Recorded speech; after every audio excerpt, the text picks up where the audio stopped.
ओम श्री परमात्मने नमः। द्वितीय अध्याय श्लोक 32 से 34। यदृच्छया चोपपन्नम् स्वर्गद्वारे में पावृतम् सुखिनः क्षत्रियः पार्थ लभन्ते युद्धमीदृशम्।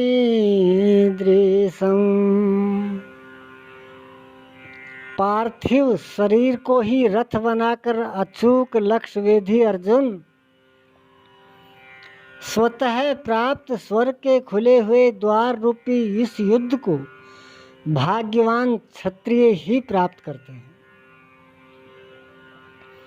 क्षत्रिय श्रेणी के साधक में तीनों गुणों को काट देने की क्षमता रहती है। उसके लिए स्वर्ग का द्वार खुला है, क्योंकि उसमें दैवी संपद पूर्णतः अर्जित रहती है। स्वर्ग में विचरने की उसमें क्षमता रहती है। यही खुला हुआ स्वर्ग का द्वार है। क्षेत्रज्ञ के इस युद्ध को भाग्यवान क्षत्रिय ही पाते हैं, क्योंकि उनमें ही इस संघर्ष की क्षमता है। दुनिया में लड़ाइयाँ होती हैं, विश्व सिमटकर लड़ता है, प्रत्येक जाति लड़ती है, किंतु शाश्वत विजय जीतने वालों को भी नहीं मिलती। ये तो बदले हैं, जो जिसको जितना दबाता है कालांतर में उसे भी उतना ही दबना पड़ता है। यह कैसी विजय है जिसमें इंद्रियों को सुखाने वाला शोक बना ही रहता है, अंत में शरीर भी नष्ट हो जाता है।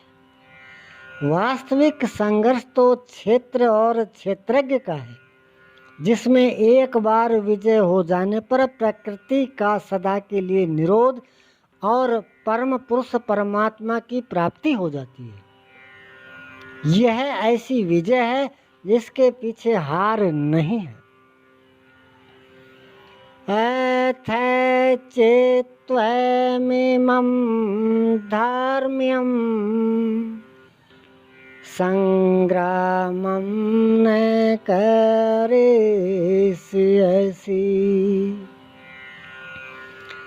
ततः स्वधर्मं कीर्तिं च हित्वा पापमेवाप्स्यसि।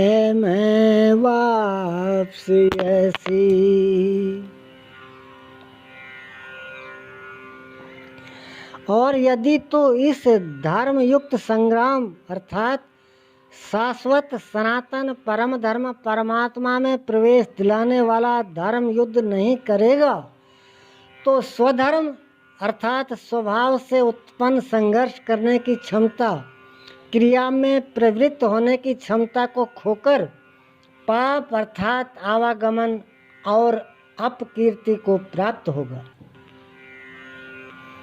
अपकीर्ति पर प्रकाश डालते हैं। कीर्तिं चापि भूतानि कथयिष्यन्ते ते व्ययाम् संभावितस्य च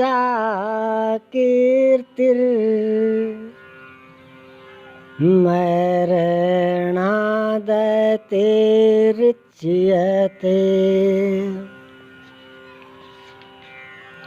सब लोग बहुत काल तक तेरी अपकीर्ति का कथन करेंगे।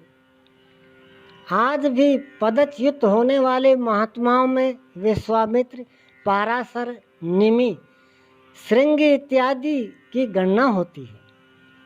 बहुत से साधक अपने धर्म पर विचार करते हैं, सोचते हैं कि हम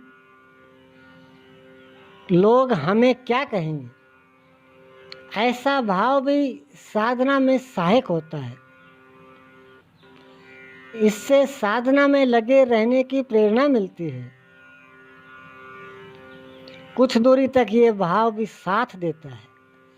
माननीय पुरुषों के लिए अपकीर्ति मरण से भी बढ़कर होती है। ओम श्री सद्गुरुदेव।